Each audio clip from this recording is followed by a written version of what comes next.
Picture Hollywood in the 1980s, the glamour, the big hair, the blockbusters. Now picture one face that defined that era. A face that could be a Bond girl one minute and a complex, traumatic actress the next. A face that was on every magazine cover, in every blockbuster film. I'm talking, of course, about the one and only Kim Basinger. Remember her? Of course you do. She was the seductive star of 9½ Weeks, the intrepid Vicky Vale in Batman, the Oscar-winning femme fatale of LA Confidential. She was, for a time, on top of the entire world. And then, she just sort of vanished. She disappeared behind closed doors, avoiding the cameras that once loved her, skipping the red carpets she once owned. She became a Hollywood ghost story. Now you might have heard whispers, a messy divorce, a crazy lawsuit, but I'm here to tell you that the whispers don't even begin to cover the truth. What if I told you that the very thing that made her a star, her mesmerizing vulnerability, was also the weapon used against her, pushing her into a prison of fear in her own home? What if I told you her disappearance wasn't a choice, but a desperate act of survival? Stick with me because today we're not just going to talk about where Kim Basinger went. We're going to pull back the curtain on the whole Hollywood machine and uncover the shocking, heartbreaking, and ultimately inspiring story of a woman who was chewed up and spit out by the industry only to find a strength no one, not even she, knew she had. By the end of this video, you will see one of your favorite stars in a completely new light. This isn't just another celebrity story. This is a survival epic. Let's go back to the beginning. Way back to Athens, Georgia, December 8, 1953. This is where Kimala Ann Basinger was born, the middle child in a house buzzing with creative energy. Her father was a jazz musician who worked a loan manager's job to pay the bills, a man with a song in his heart and practicality in his head.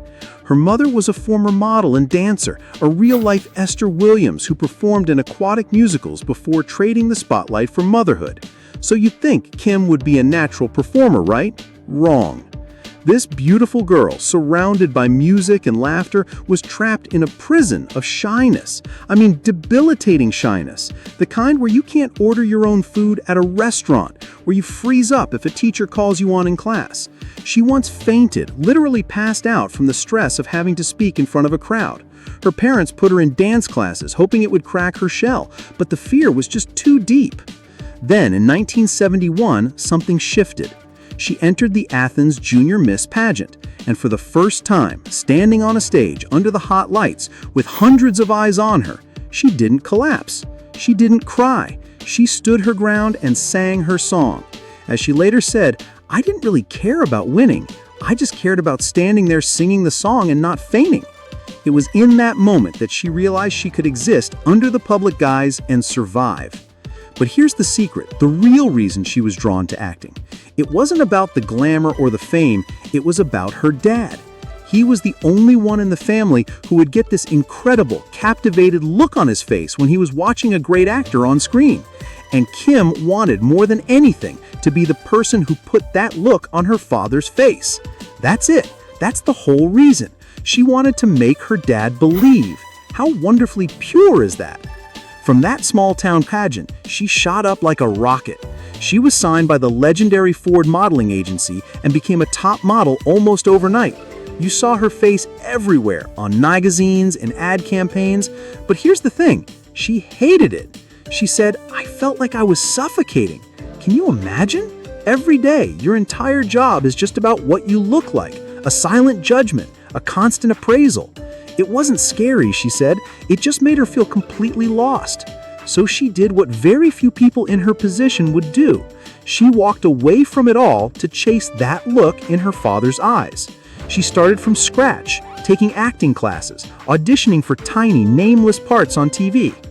For years, people in Hollywood looked at Kim Basinger and asked the same condescending question, how far can a pretty model really go as an actress?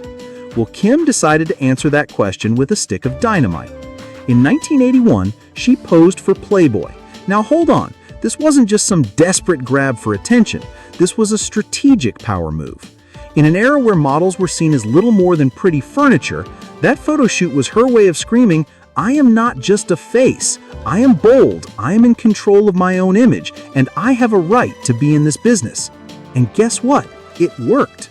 Directors suddenly saw her not just as a beauty, but as a daring, fearless force. And in 1983, she landed the role that put her on the map, Bond girl Domino Patachi in Never Say Never Again, opposite the great Sean Connery. The movie was a massive hit, and overnight, Kim Basinger became Hollywood's newest global. But here's where she proved she was different. Instead of just playing the pretty girl over and over, she immediately swerved into more challenging territory. She starred with Robert Redford in The Natural and earned a Golden Globe nomination, proving to the critics that she had real acting chops. And then came 1986, and the film that would define her for better and for worse. 9.5 Weeks. Let's be honest, that movie was a cultural firestorm. It was a dark, psychological exploration of a toxic relationship with scenes that were sensual, cold, and utterly devoid of Hollywood romance. The film was so controversial, it was almost rated X in America. Theaters refused to screen it. It flopped in the US box office. Critics and audiences were deeply divided. But in Europe? Oh, in Europe, they saw it for what it was, a provocative, challenging work of art. It became a massive cult classic. Kim had taken a huge risk, and while it cemented her as a daring icon, it also came at a steep price. For years, Hollywood tried to typecast her as just the sex bomb, limiting the role she was offered. But Kim kept fighting. 3 years later, she stepped into one of the biggest blockbusters of all time, Tim Burton's Batman. As reporter Vicky Vale, she held her own against Michael Keaton and a legendary Jack Nicholson. The movie made over $400 million, and for the first time, Kim was a certified box office carrying superstar. Then came the peak, the absolute summit of her career, 1997's LA Confidential. As Lynn Bracken, the high-class escort with a heart of gold and eyes full of vintage sadness, she was simply unforgettable. It was a quiet, subtle, devastating performance, and for it, she won everything. The Golden Globe, the SAG Award, and the big one, the Academy Award for Best Supporting Actress. She had done it. The shy girl from Georgia who was terrified to speak had reached the highest peak in Hollywood. She had proven everyone wrong. But as we all know, what goes up in Hollywood must come down. And while Kim's professional life was soaring, her personal life was a slow-motion train wreck heading for a cliff. Before the fame, her love life was quiet. But in 1980, she married a makeup artist named Ron Snyder. This was during her early acting years, and he was her rock. In fact, right after they married, she had a massive panic attack in a grocery store and was diagnosed with agoraphobia, a terrifying fear of open or crowded spaces. She was so crippled by it that she couldn't leave her house for 6 months. Ron quit his job to care for her. He was so devoted, he even legally changed his last name to Britton because Kim wanted to keep the initial B for her career. That's love, right? But the pressures of Hollywood began to crack the foundation. In his tell-all memoir, Ron claimed he discovered she was having an affair with her co-star Richard Gere. The marriage limped along for a few more years before finally ending in 1989. After the divorce, Kim seemed to be searching, diving into a series of high-profile whirlwind romances.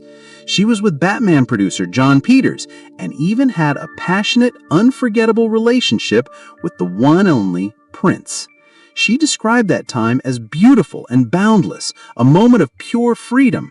And then, in 1990, on the set of a film called The Marrying Man, a hurricane walked into her life. His name was Alec Baldwin. He was young, brilliant, impossibly charming, and had a temper like a lit fuse. Kim fell hard. She thought she'd found someone strong enough to protect her, to be a true partner. They married in 1993 and had their beautiful daughter Ireland in 1995. It looked like a Hollywood tale, but behind the scenes, it was a nightmare. Alec's explosive anger clashed horribly with Kim's deep-seated anxiety and emotional fragility. The marriage crumbled, and in 2001, she filed for divorce. But the divorce wasn't the end of the story. It was the beginning of a 7-year war. The custody battle over their daughter Ireland became one of the ugliest, most public legal fights in Hollywood history. It cost them nearly $3 million in legal fees. The rules were insane. Alec had to take anger management, he was limited to 90 minutes of phone calls a day with his own daughter, and then, in 2007, the bomb dropped. A voicemail Alec left to 11-year-old Ireland was leaked to the press. In it, he was screaming, calling her a rude, thoughtless little pig for not answering his call. America was horrified. The media had a field day. And Kim, she was caught in the crossfire. She later described the divorce as so agonizing and cruelly public that the agoraphobia came roaring back. She locked herself in her house for months, terrified of the world outside her door. She just wanted to protect her daughter, to create a world of love and freedom for her, away from all that chaos. And through it all, Ireland and Kim's bond became unbreakable. But the divorce from Alec Baldwin wasn't even the biggest blow to her career. No, that had come years earlier in a